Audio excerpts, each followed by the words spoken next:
घ्या पटकन घ्या।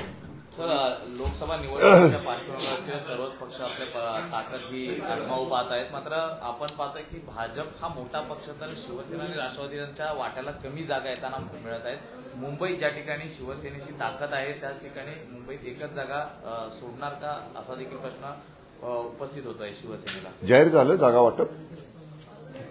जागा वाटप जाहीर व्हायच्या अगोदरच तुम्ही अशा पद्धतीनं म्हणजे माझं विनंती आहे माध्यमांना, जोपर्यंत अधिकृत कुठलाही पक्ष बोलत नाही, महायुतीचे प्रवक्ते बोलत नाहीत, कुठल्याही पक्षाचे जबाबदार नेते बोलत नाहीत, आपणच बातम्या चालवता ह्यांना एवढी जागा मिळाली त्यांना तेवढी जागा मिळाली, हे बघा चर्चा सुरू आहे आणि चर्चेतनं योग्य मार्ग निघल।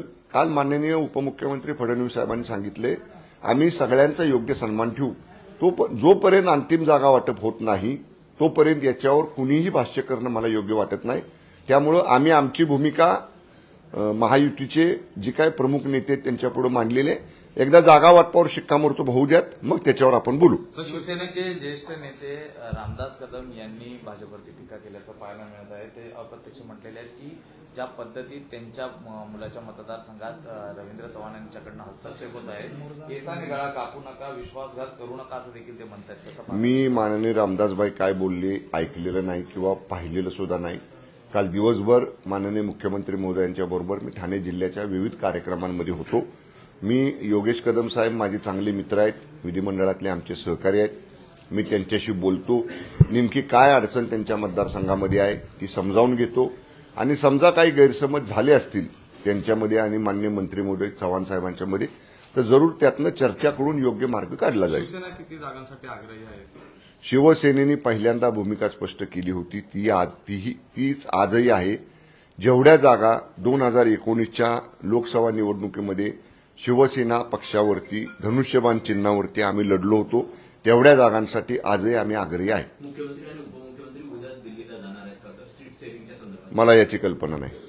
दुसरीकडे राज्यातले जे पोलीस भरतींसंदर्भातली जी भरती होणार आहे त्यामध्ये वयोमर्यादा उलटलेले जे तरुण आहेत त्यांची सरकारकडे मागणी करण्यात आलेली की वयोमर्यादेसंदर्भात निर्णय घ्यावा, कारण सरकारकडनं जे परिपत्रक डिसेंबरमध्ये काढायला हवं होतं ते फेब्रुवारीमध्ये काढण्यात आलेलं आहे। त्यामुळे वयोमर्यादेचा जो प्रश्न आहे त्यावरनं आता हजारो तरुणांचं सरकारकडे लक्ष लागून राहिलेलं आहे, कसं पाहता? याच्या बाबतीत काही तरुण जे पोलीस भरतीला पात्र आहेत ते मला देखील भेटले होते, त्यामुळे या बाबतीत सोमवारच्या मंत्रिमंडळ बैठकीच्या अगोदर मी माननीय उपमुख्यमंत्री फडणवीस साहेबांना एक निवेदन देणार आहे, एक पत्र देणार आहे, कारण माझ्याकडे माझ्या जिल्ह्यातल्या माझ्या विभागातल्या म्हणजे माझ्या तालुक्यातल्या अनेक मुलांनी ही मागणी केली होती, जसं तुम्ही आता म्हणताय तसं।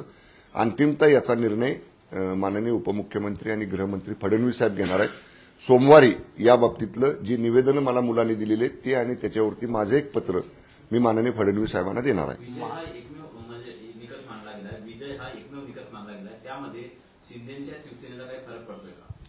जोपर्यंत अंतिम जागा वाटप होत नाही, महायुतीच्या अधिकृत प्रवक्त्यांकडनं धनुष्यबाण नेत्यांकडनं जोपर्यंत याच्यावरती कुठलं अधिकृत भाष्य येत नाही तोपर्यंत जर तरच्या बाबींवर बोलणं योग्य नाही।